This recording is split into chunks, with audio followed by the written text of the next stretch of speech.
Syracuse, New York. Clemson coach Dabo Swinney would get around to his team's shortcomings eventually.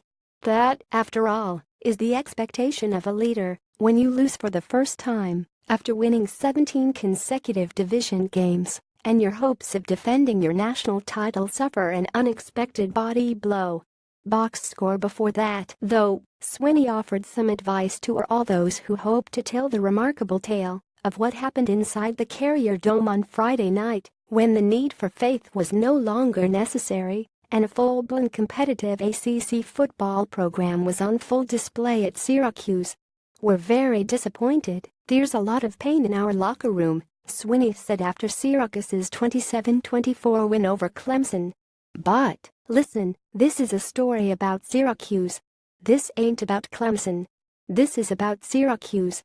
They outplayed us, outcoached us.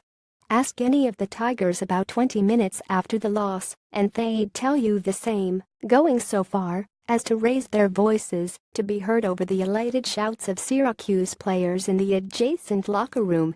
First off, I want to congratulate Syracuse," defensive end Clellan Ferrell said. "They played their hearts out, and they were the better team tonight." Swinney praised wide receivers Steve Ishmael and Irv Phillips, who combined for more than 160 yards and 2 scores. Likely first-round draft pick Christian Wilkins heaped respect on quarterback Eric Dungy, who threw for 278 yards and rushed for 61 more, darting up the middle of the field and stretching to secure the game on one final first down. Syracuse football Clemson flag flipped over at Varsity Pizza. Plain and simple, Syracuse, they were a better team tonight, Wilkins said. "I give a lot of praise to them because they did it. That's a hell of a win against us. We're not an easy out at any time. They did a thing tonight." Acknowledging another team was better is often taboo for football players who discuss their own mistakes and failures to execute rather than admit even momentary inferiority. The Tigers missed a pair of field goals, lost their starting quarterback to a concussion in the middle of the game, and their dominant defense even struggled to get lined up at times against Syracuse's tempo. And while Clemson players certainly got around to mentioning those issues too, they largely acknowledged their defeat was well-deserved. And from the Syracuse perspective, it was well-earned. The Tigers were outgained by 123 yards. Syracuse piled up 28 first downs against 16, and the Orange beat one of the best teams in the country without even grabbing a turnover, a frequent equalizer in upsets. On this Friday night in October, the Syracuse Orange was simply better than the defending national champions, better than the number 2 team in the county, better than an opponent that, even after the loss, believes its goal of defending that national title remains reasonable.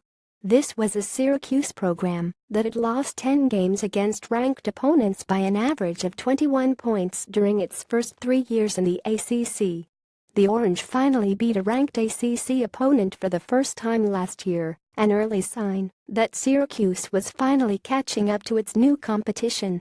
Syracuse held its own against physical opponents LSU and North Carolina State earlier this year. But on Friday it knocked off the biggest fish in conference waters, one that had won 20 consecutive Atlantic Division games. "Their quarterback played lights out," Swinney said. "We played man coverage. Ishmael made a bunch of plays. It seemed like it was a pass interference call or a completion the whole game. They were better than us." Contact Chris Carlson anytime. Email Twitter 3,154,121,639. The best there is no worst from Syracuse football was upset of number 2 Clemson. Syracuse football fans rush field after upset over number 2 Clemson.